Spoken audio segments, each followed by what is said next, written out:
नमस्कार दोस्तों, स्वागत है पुस्तक एक्सप्रेस में।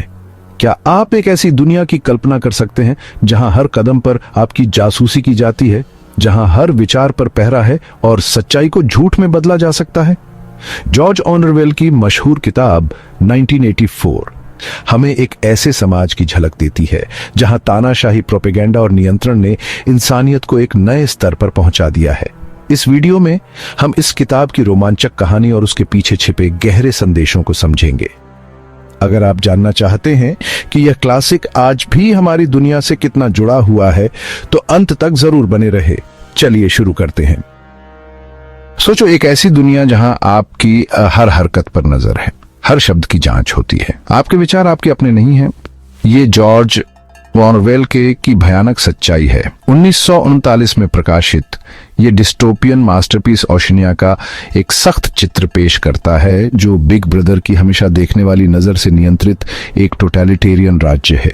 इस समाज में इंडिविजुअलिटी कुचला जाता है, आजादी एक भ्रम है, पार्टी जिंदगी के हर पहलू को नियंत्रित करती है, इतिहास से लेकर भाषा तक। वो ये भी तय करते हैं कि लोग क्या सोचें और क्या महसूस करें।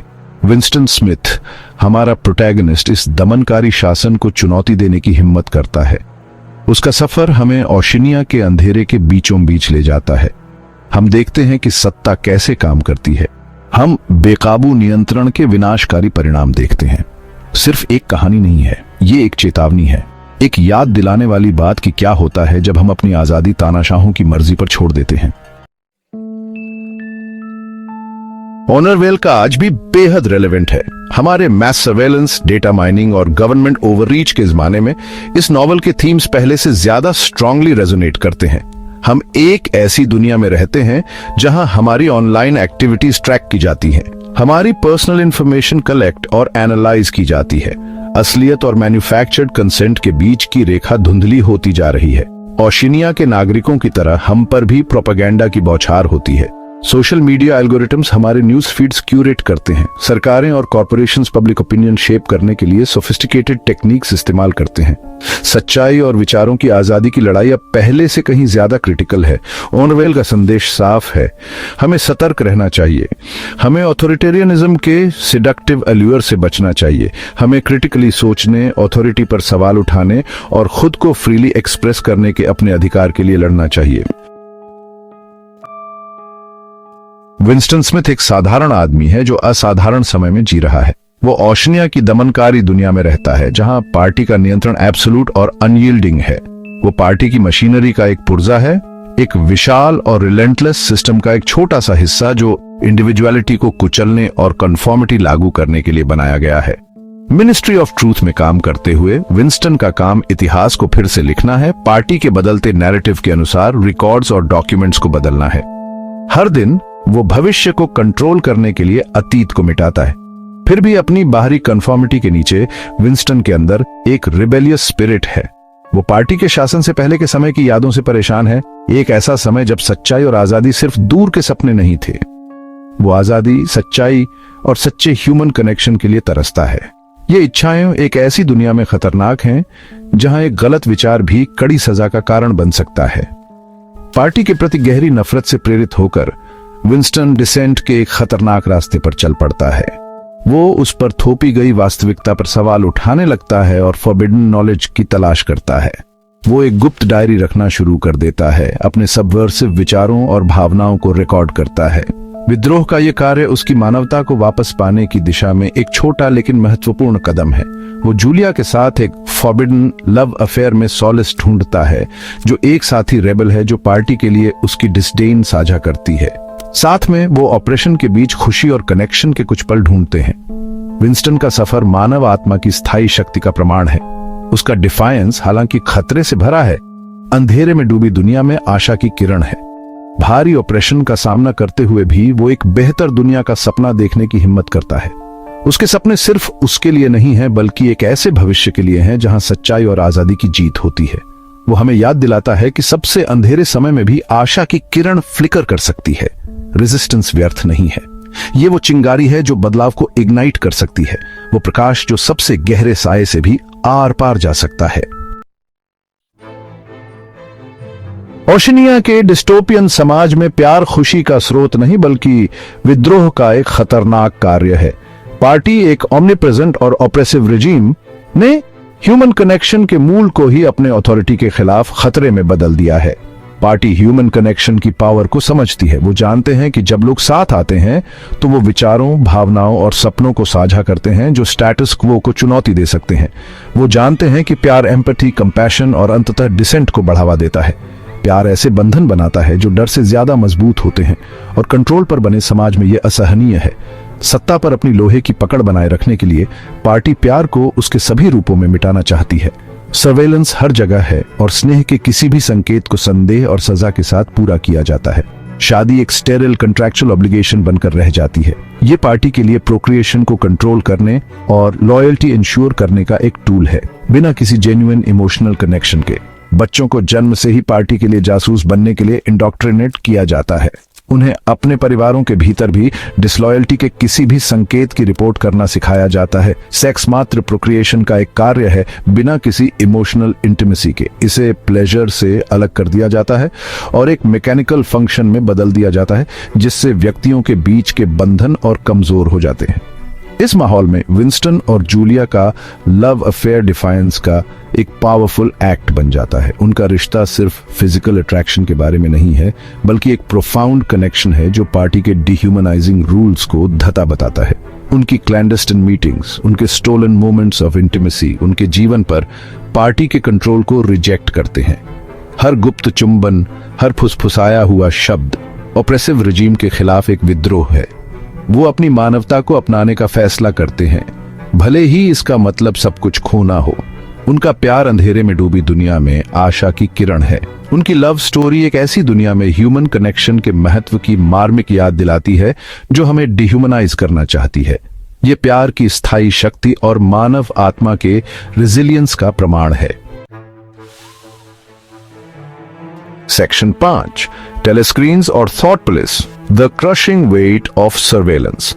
ऑरवेल के ओशिनिया में प्राइवेसी एक पुराना विचार है।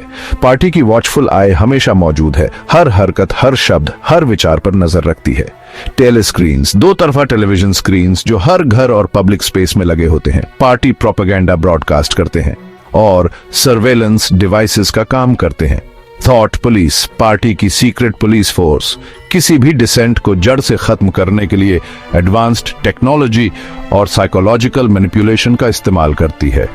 वो पार्टी की एब्सोल्यूट पावर का एम्बॉडीमेंट है, जो नागरिकों के दिलों में डर और पैरानोया पैदा करते हैं।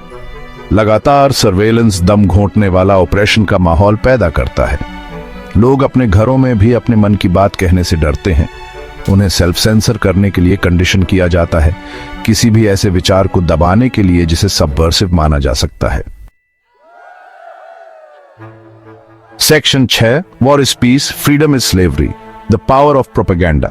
ओशिनिया में पार्टी प्रोपेगेंडा के निरंतर हमले के जरिए सत्ता पर अपनी पकड़ बनाए रखती है। मिनिस्ट्री ऑफ ट्रूथ, जहां विंस्टन काम करता है, लगातार झूठ, डिस्टॉर्शंस और फैब्रिकेशंस की एक धारा चर्न आउट करता है। इतिहास फिर से लिखा जाता है, तथ्यों को मैनिपुलेट किया जाता है, भाषा करप्ट हो जाती है। पार्टी के slogans war is peace, freedom is slavery, ignorance is strength हर जगह चिपकाए जाते हैं, जो पार्टी के ट्विस्टेड लॉजिक की निरंतर याद दिलाते हैं। डबल थिंक के जरिए, दो कॉन्ट्रडिक्टरी बिलीफ्स को एक साथ मानने की क्षमता के जरिए, पार्टी नागरिकों को वास्तविकता के अपने वर्जन को स्वीकार करने के लिए कंडीशन करती है, चाहे वो कितना भी अब्सर्ड या इलॉजिकल क्यों न लगे। पार्टी समझती है कि इंफॉर्मेशन पर कंट्रोल सत्ता बनाए रखने के लिए सबसे जरूरी है। भाषा को मैनिपुलेट करके, इतिहास को डिस्टॉर्ट करके और डिसेंटिंग वॉइसेस को दबाकर पार्टी एक ऐसा समाज बनाती है जहां क्रिटिकल थिंकिंग लगभग असंभव है। Section 7, room 101, confronting your deepest fears. Room 101, जो मिनिस्ट्री ऑफ लव की गहराई में स्थित है, पार्टी के कंट्रोल का अल्टीमेट इंस्ट्रूमेंट है। यहीं पर विंस्टन और जूलिया को उनके कैप्चर के बाद लाया जाता है। रूम 101 में कोई फिजिकल टॉर्चर नहीं होता है। इसके बजाय पार्टी टॉर्मेंट के एक और भी इंसिडियस फॉर्म का इस्तेमाल करती है, साइकोलॉजिकल मैनिपुलेशन। हर कैदी को उसके सबसे बुरे डर, उसके सबसे गहरे फोबिया का सामना करना पड़ता है, जब तक कि वो टूट न जाए, उसकी आत्मा कुचल न जाए। विंस्टन, जो चूहों से डरता है, को अपने डर का सबसे विसरल फॉर्म में सामना करना पड़ता है। अंत में वो जूलिया को धोखा देता है और बिग ब्रदर को अपना लेता है। उसकी आत्मा पूरी तरह टूट जाती है। रूम 101 पार्टी के कंट्रोल की अल्टीमेट ट्रायम्फ को दर्शाता है।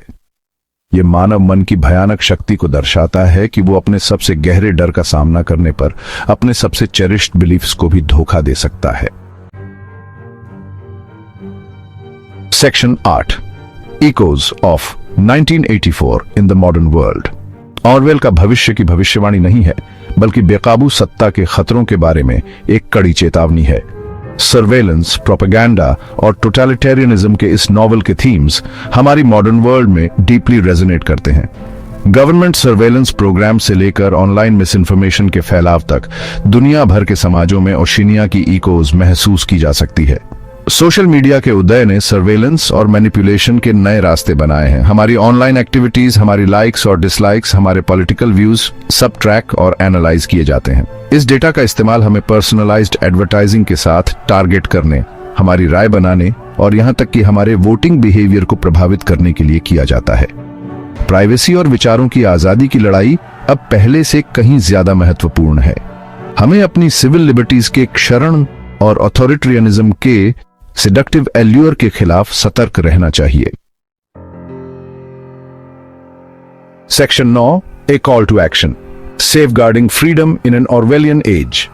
ऑरवेल का एक्शन के लिए एक कॉल है, एक रिमाइंडर कि आजादी कोई दी हुई चीज नहीं है, बल्कि एक अधिकार है जिसकी लगातार रक्षा की जानी चाहिए। उसके शब्द समय के गलियारों से गूंजते हैं, हमसे हमेशा सतर्क रहने का आग्रह करते हैं। एक ऐसे युग में जहां टेक्नोलॉजी ने हमारे जीवन की निगरानी और नियंत्रण करना पहले से कहीं आसान बना दिया है, हमें अपनी प्राइवेसी, विचारों की आजादी और डिसेंट के अधिकार की रक्षा करने में सतर्क रहना चाहिए। डिजिटल एज अभूतपूर्व सुविधा प्रदान करते हुए हमारी व्यक्तिगत आजादी के लिए भी महत्वपूर्ण खतरा पैदा करता है।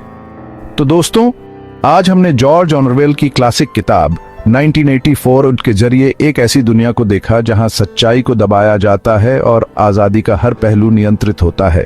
ये किताब हमें सोचने पर मजबूर करती है कि हमारी वर्तमान दुनिया में तानाशाही और प्रोपेगेंडा के क्या संकेत छुपे हो सकते हैं। अगर आपको यह वीडियो पसंद आया तो इसे लाइक करें, अपने विचार कमेंट में साझा करें और पुस्तक एक्सप्रेस को सब्सक्राइब करना न भूलें। अगली बार फिर मिलेंगे एक और अद्भुत किताब के साथ। धन्यवाद।